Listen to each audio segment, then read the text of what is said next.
안녕하세요. 공정한 사람들 부동산 공사장입니다. 오늘은 공사장이 오랜만에 분양 관련된 정보를 가지고 왔습니다. 이름하여 서울원 아이파크입니다. 자, 사무실에 서울원 아이파크 홍보하시는 분께서 방문 주셔서 자료를 주고 가셨습니다. 공사장이 잘 읽어봤고요. 여러 구독자분들도 보면은 좋을 내용이어서 공사장이랑 같이 한번 살펴보도록 하겠어요. 자, 보시면 조감도가 보이실 거예요. 정말 으리으리하게 높은 건물입니다. 전체가 한 46층에서 한 47층 이 정도 되는 건물인 것 같아요. 이런 건물이 8개 동이 쫙쫙쫙 올라오고요. 그 다음에 옆으로 요 보이는 거 보이시죠? 이게 이제 상업시설입니다. 상업시설 안에는 호텔도 들어오고 쇼핑몰도 들어오고 또 업무시설도 들어온다고 합니다. 자, 엄청나게 주거 복합 단지가 개발이 되는 거고요. 자, 그러면 이 노원구에 천지개벽하는 곳이 될 것인지 아니면 이렇게 개발돼도 그래봤자 월계동이 될 것인지 공사장이랑 같이 살펴보도록 하겠습니다. 자, 그러면 위치부터 볼게요. 서울원 아이파크는 석계역하고 이렇게 광운대역 사이에 오른편으로 철길 옆으로 개발이 되고요. 여기가 원래는 철도 관련된 부지였어요. 그래서 철도 관련된 부지라 기본적으로 사람이 살던 부지가 아니었기 때문에 이게 개발이 되면서 전체가 일반 분양식으로 나오게 되는 거고요. 그래서 일반 분양분이 어마어마합니다. 전체가 1850여 세대가 일반 분양을 하게 되고요. 이 1850여 세대는 25평부터 대형 평수까지 굉장히 다양한 평수로 분양을 하는데 또 34평을 초과하는 국민평형을 초과하는 게 한 1000세대 정도가 된다고 합니다. 자, 그러면 서울에 계신 무주택자분들도 당연히 여기에 관심을 가져야 되지만 이 정도 물량이라면 서울의 아파트에 살고 계시는 유주택자 1주택자 분들도 관심을 가지시고 내가 내 집을 팔고 이쪽으로 갈아타기를 하는 거에 대해서 굉장히 깊은 관심을 가져야 할 단지라고 생각하시면 될 것 같아요. 자, 보시면 공사장이 2008년도에 여기 공릉역 주변에서 첫 번째 신혼살림을 했었습니다.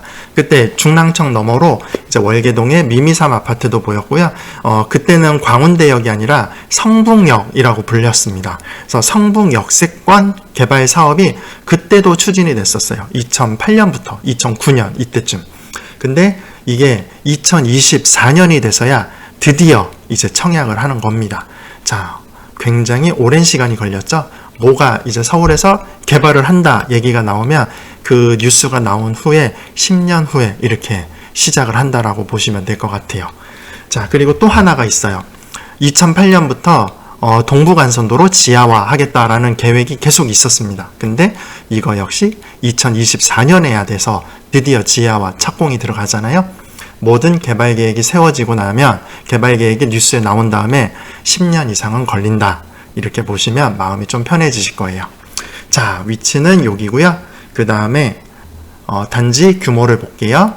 자, 광운대역 초역세권 15만 제곱미터 규모의 새로운 도시개발 프로젝트가 진행이 되는 거고요.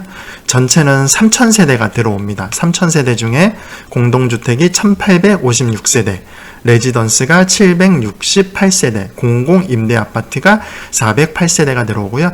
전용으로 59제곱미터부터 244제곱미터까지 굉장히 다양하게 청약 분양을 합니다.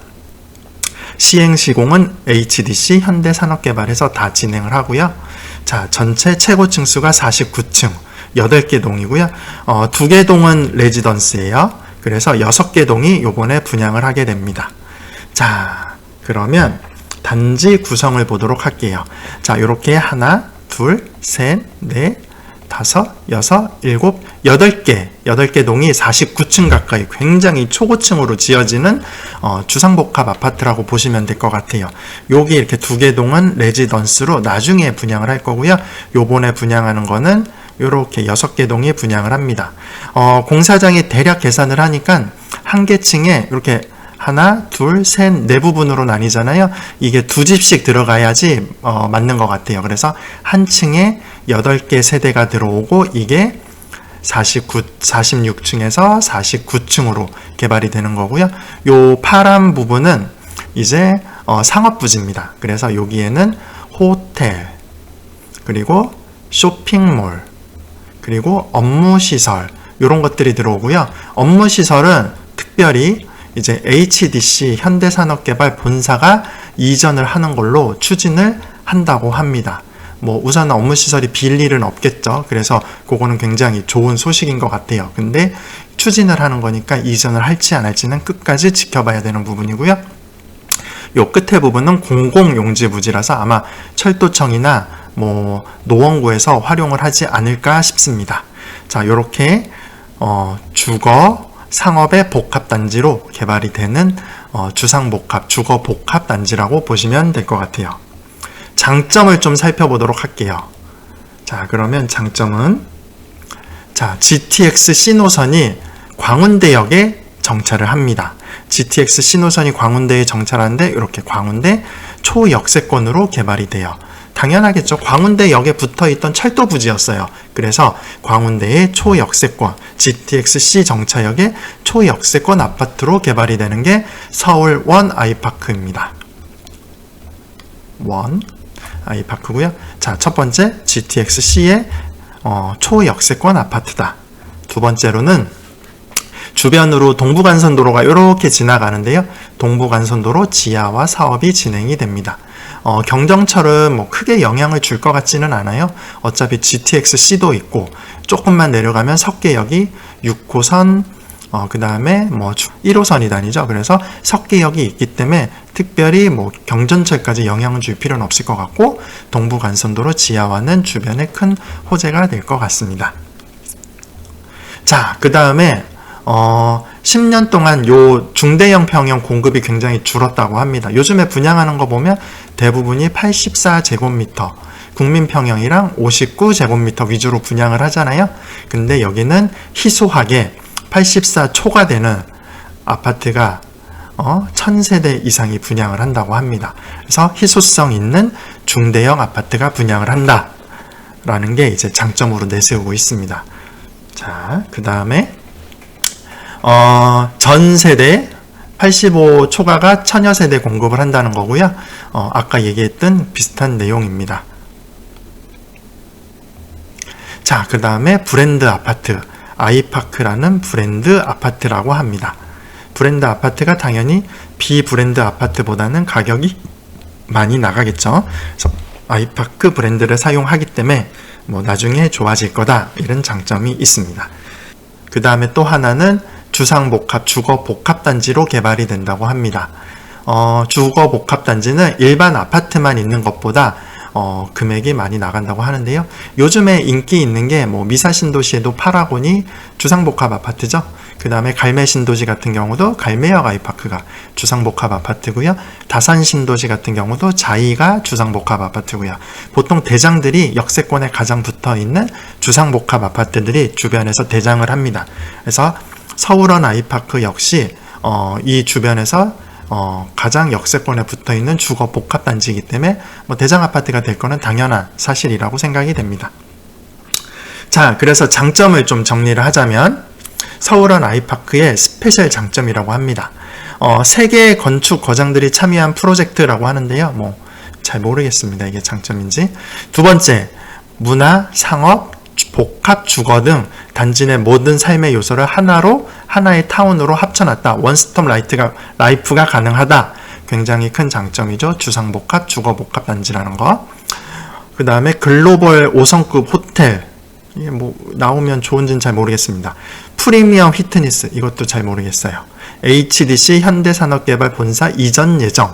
뭐 이거는 장점이 될 수 있죠. 그래서 미래의 비전이 좋다라고 하는 거고요.